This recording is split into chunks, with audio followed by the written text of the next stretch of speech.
आप में से कितने लोगों को लॉकडाउन याद है? आप में से कितने लोगों को कोविड याद है?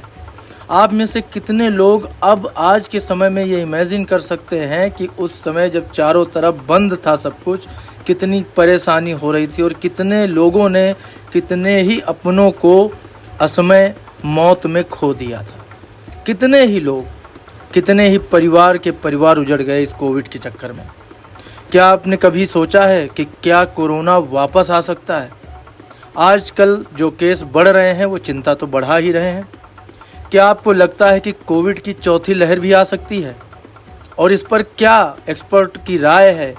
क्या वो इस पर बात कर रहे हैं? ये सारी चीज़ें आज आपको मैं इस पूरी खबर में बताने वाला हूँ, क्योंकि आज इस खबर पर बात करना ज़रूरी है।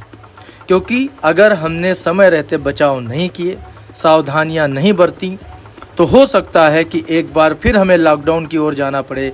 एक बार हो सकता है फिर हमें जीवन और मौत के बीच संघर्ष करना पड़ जाए। आपने वो स्थितियां देखी थी जब वेंटिलेटर की प्रॉब्लम थी, आईसीयू की प्रॉब्लम थी, दवाइयों की दिक्कत हो गई थी, छोटी छोटी दवा भी कितने ऊंचे दामों पर मिल रही थी। सभी तरह से प्रॉब्लम्स थी। शमशानों में, हॉस्पिटल में, मुर्दा घरों में लाशों के ढेर लगे हुए थे। और ये केवल भारत की बात नहीं थी, ये पूरे विश्व की बात थी। पूरे विश्व में यही आलम था उस समय।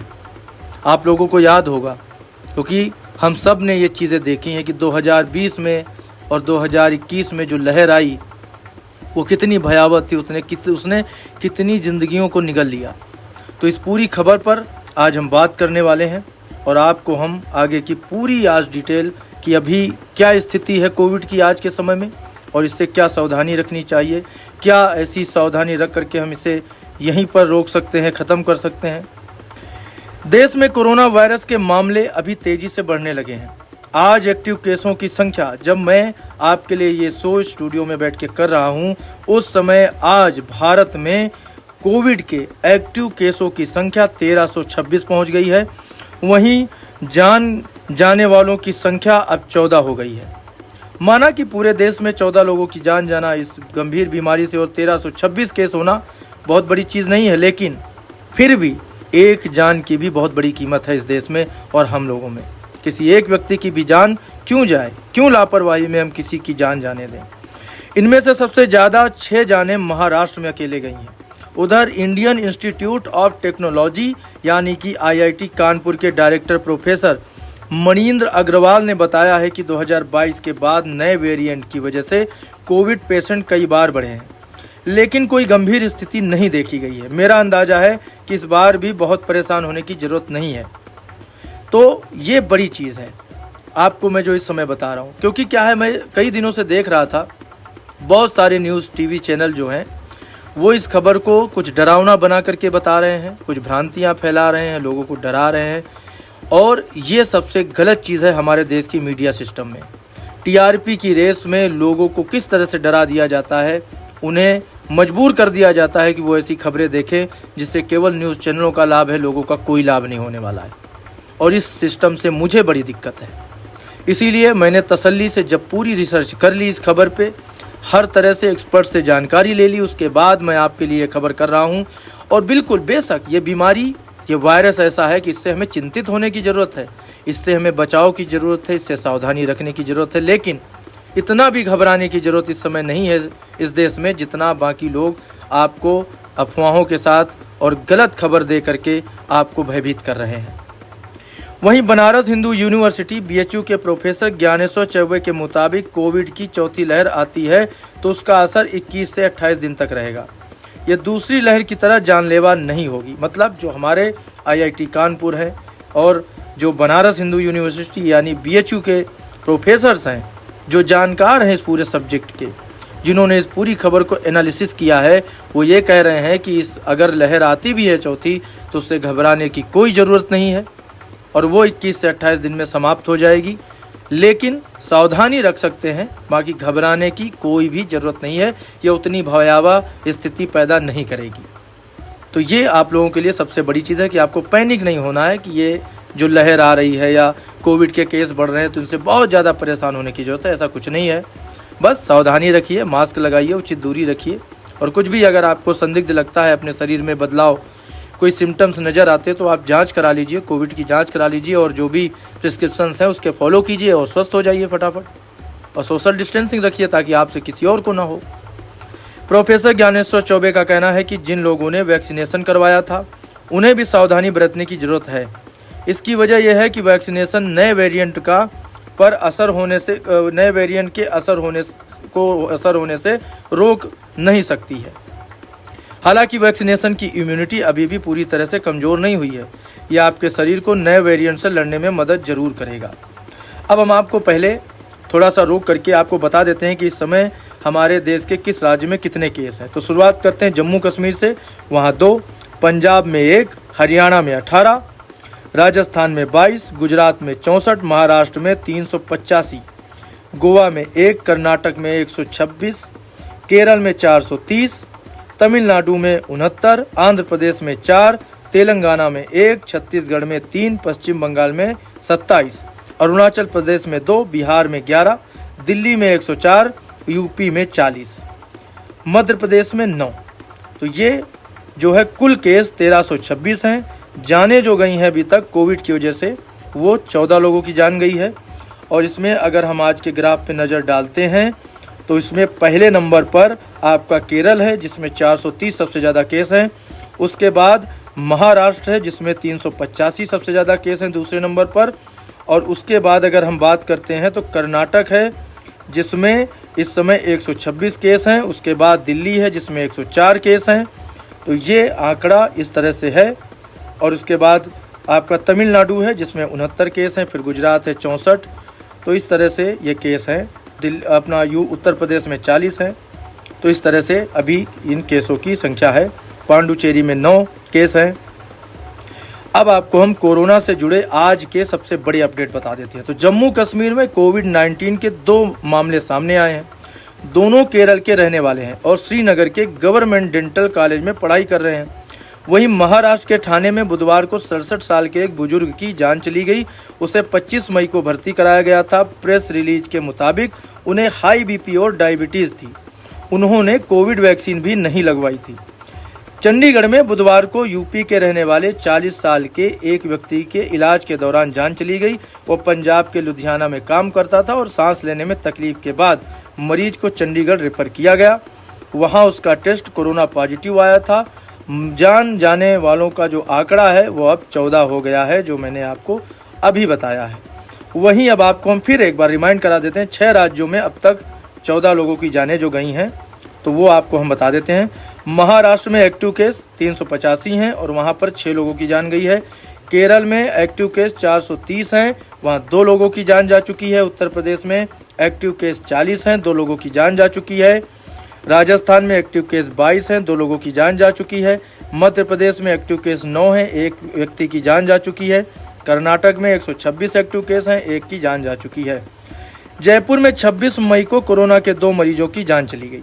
इनमें से एक रेलवे स्टेशन पर मृत मिला था, उसकी कोरोना रिपोर्ट पॉजिटिव आई है।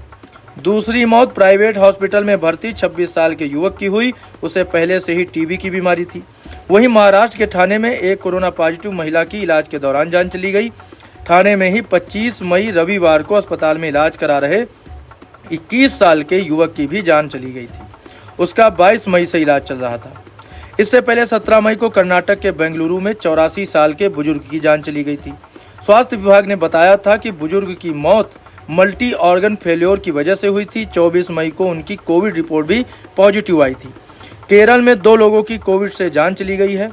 भारत के कई राज्यों में कोविड-19 के मामलों में बढ़ोतरी के बीच देश में 4 नए वेरिएंट भी मिले हैं। जो ICMR के डायरेक्टर डॉक्टर राजीव बहल ने बताया कि दक्षिण और पश्चिम भारत से जिन वेरिएंट की सीक्वेंसिंग की गई है वो LF.7, XFG, JN.1 और NB.1.8.1 सीरीज़ के हैं। बाकी जगहों से नमूने लेकर सीक्वेंसिंग की जा रही है ताकि नए वेरिएंट की जांच की जा सके। मामले बहुत गंभीर हैं और लोगों को चिंता नहीं करनी चाहिए, बस सतर्क रहना चाहिए। हम भी बार बार आपसे कह रहे हैं कि चिंता की बात नहीं है, लेकिन सावधानी और सतर्कता की बात जरूर है। हमें सतर्क रहना होगा। वहीं वर्ल्ड हेल्थ ऑर्गेनाइजेशन यानी कि WHO ने भी इन्हें चिंताजनक नहीं माना। हालांकि निगरानी में रखे गए वेरिएंट के रूप में कैटेगराइज किया गया है। चीन सहित एशिया के दूसरे देशों में कोविड के बढ़ते मामलों में यही वेरिएंट दिख रहा है।